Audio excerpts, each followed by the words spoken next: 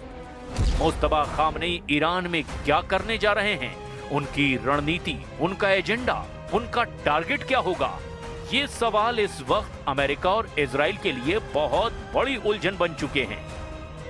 मुस्तबा Khamenei के video भी बहुत कम हैं, उनके बारे में बहुत कम लोग गहराई से जानते हैं। ये मुस्तबा खामनेई का 2022 का वीडियो है। अप्रैल 2022 में मुस्तबा खामनेई फिलिस्तीन के समर्थन में कुद्स डे मार्च में शामिल हुए थे। 15 सेकंड के इस वीडियो में वो लोगों से घिरे हुए हैं। हालांकि इस दौरान उनके सुरक्षा गार्ड पूरी तरह से चौकन्ने हैं। मुस्तबा खामनेई इस वक्त ईरान के सबसे बड़े मिस्ट्री मैन बन चुके हैं। मुस्तबा खामनेई को डिकोड कैसे करेंगे अमेरिका और इजराइल, इसके बिना युद्ध जीतना तो नामुमकिन है। मुस्तफा खामनेई अमेरिका और इजराइल के लिए बहुत बड़ा चैलेंज बनने वाले हैं। मुस्तफा खामनेई की लीडरशिप में ईरान इस युद्ध को एक नई तैयारी से लड़ने जा रहा है, इसमें कोई शक नहीं। लेकिन दूसरा खतरा यह है कि अमेरिका और इजराइल के टारगेट पर वो लगातार बने रहेंगे और उनकी पूरी कोशिश होगी कि ईरान की नई लीडरशिप को भी बम के धमाके से खत्म कर दिया जाए। लेकिन अमेरिका का मूड बता रहा है कि व्हाइट हाउस बैकफुट पर है। अमेरिका के प्रतिष्ठित अखबार वॉल स्ट्रीट जर्नल ने छापा कि मुस्तफा खामनेई कभी अमेरिका और इजराइल के आगे नहीं झुकेंगे। अखबार ने लिखा कि मुस्तफा खामनेई के कमान संभालने का मतलब है कि डोनाल्ड ट्रंप ईरान के खिलाफ हार चुके हैं, क्योंकि वो ईरान को झुकाने में नाकाम रहे हैं।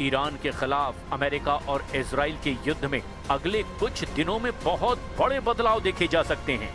ईरान और ज्यादा आक्रामक हो सकता है और अमेरिका के साथ इजराइल को इस युद्ध के लिए नई रणनीति बनानी पड़ सकती है। और इसकी सबसे बड़ी वजह बनने जा रहे हैं मुस्तफा खामनेई। ये 1980 के दशक का वीडियो है। मुस्तफा खामनेई की उम्र तब करीब 17 साल थी। वो ईरान के रेवोल्यूशनरी गार्ड्स का हिस्सा थे। माथे पर लाल पट्टा बांधे ये मुस्तफा खामनेई हैं। तब उनके पिता अयातुल्ला अली खामनेई ईरान के राष्ट्रपति थे और राष्ट्रपति का बेटा तब सद्दाम हुसैन के इराक के खिलाफ युद्ध लड़ रहा था। मुस्तफा खामनेई तब IRGC की हबीब इब्ने मज़ाहिर बटालियन का हिस्सा थे। इसके बाद 2009 में मुस्तफा खामनेई ईरान की बसिज फोर्स के कमांडर बने, जिससे ईरान के सुरक्षा तंत्र को वो बहुत अच्छी तरह से समझते हैं।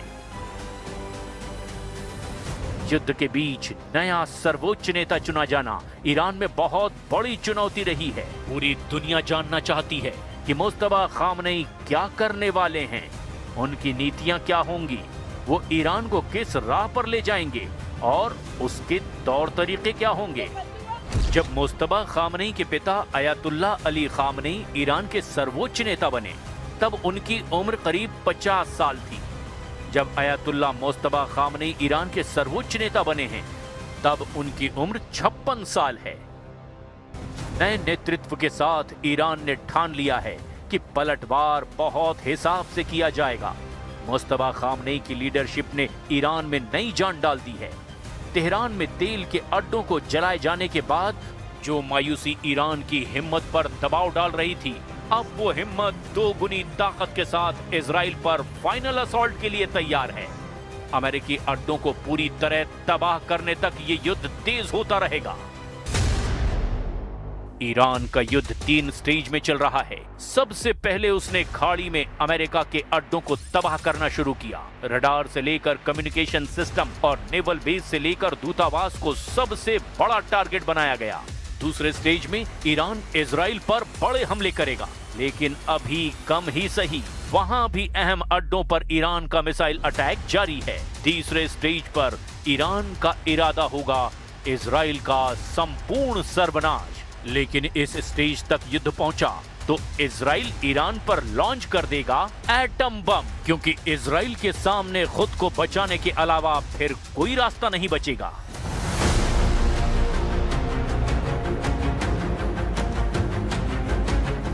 खाड़ी देशों में अमेरिका को कमजोर करना, उसके मिलिट्री अड्डों को मिट्टी में मिला देना,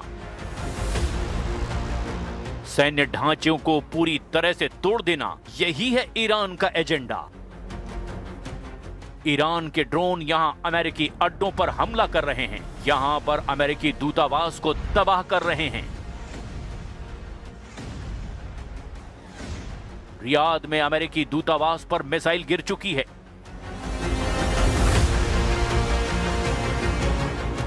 सऊदी अरब में प्रिंस मोहम्मद बिन सलमान को ईरान ने वार्निंग दे दी है। चेतावनी है कि अमेरिका को बाहर निकालो, नहीं तो ईरान एक एक कोने में बारूद भर देगा। ईरान के कामिकाज़े ड्रोन अटैक में सबसे आगे हैं। यूएई यानी संयुक्त अरब अमीरात में अमेरिका के कॉन्सुलेट पर शाहिद ड्रोन से हमला किया गया। दुबई में लगातार हुए हमले। यूएई में अमेरिका का अल धाफरा एयरबेस ईरान के टारगेट पर है और यहां कई कम्युनिकेशन रडार तबाह किए जा चुके हैं। यूएई में ज्यादातर हमलों में ईरान ने अपने शाहिद ड्रोन का ही इस्तेमाल किया है।